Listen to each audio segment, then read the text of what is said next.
The servants.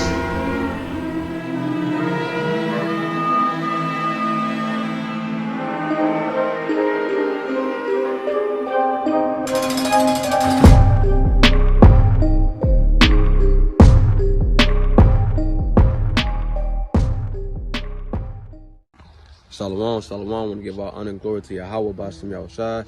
It's Ahlayah from the servants, right? So we're at the closing. We're going into the closing of the Feast of Tabernacles, right? So as we go into the closing of the Feast of Tabernacles, you know, so we meditate through the spirit, things like that. I was sitting there meditating on the different classes that we had throughout the Feast of Tabernacles. You know what I'm saying? Going to family word, going into being a light, and et cetera, right? So one of the things that kind of dawned on me right through the spirit is, how are we representing the Heavenly Father? Right? You want to make sure, how are you representing the Heavenly Father? Are you representing the Heavenly Father in a bad way, in a bad image? Right? Are you being blameless? Are you being spotless? Right? Are you being diligent? Right? So in these last days, you want to make sure that we represent the Heavenly Father in the utmost image, righteous image, right? So we're going to get 2 Peter chapter 3, verse 14. The book of 2 Peter chapter 3, verse 14, it says, "Wherefore, beloved, seeing that ye look for such things, be diligent." And we got to be diligent in these last days, right? It says, and not only just in the last days, but throughout. You never know when your last breath going to be. Until your last breath, be diligent, right? It says that ye may be found in him in peace, without spot. So we want to make sure that our spiritual garments is clean, right? Not only the spiritual garment, we also have, this is the temple now, right? So we want to make sure that the spiritual temple is clean as well. We want the spiritual temple to be defiled, right? So we want to make sure our temple and our spiritual garments is clean, right? And it says, "and blameless." And you want to be blameless to the ministry. You don't want to bring any blame upon the ministry. So you want to be blameless in these last days, right?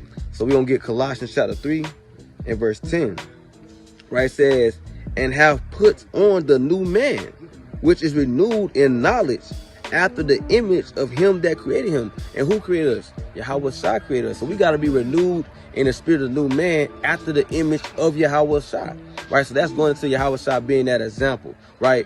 Being that example to walk in. So we got to walk in that example of Yahweh Shai in his image, how he was blameless. He did no sin. That's what we striving for. We striving to be without sin, right? We striving to be blameless. We striving to be spotless in these last days. Being diligent, right? Being sober in these last days. Now we're going to Matthew chapter 5, verse 16. That's going to be my last precept, right?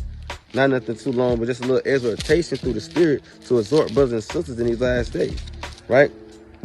So this book of Matthew chapter 5, verse 16, and it reads, "Let your light so shine before men," right? "That ye may see your good, that they may see your good works and glorify your Father which is in heaven." So we gotta let our light shine before men.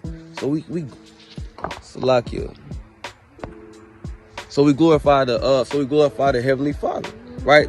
By us letting our light shine before men, and that's us moving in righteousness, right? Having the breastplate of righteousness, the helmet of faith, and so on and so forth, right? I mean, the shield of faith and all these different things, right? That's letting our light shine before men, right? And that's glorifying the Heavenly Father, right? So Lord willing, this short was edifying, right, through the Spirit, right? And to all those that was keeping the Feast of Tabernacles, all praise the Most High, you know what I'm saying? And Shalom.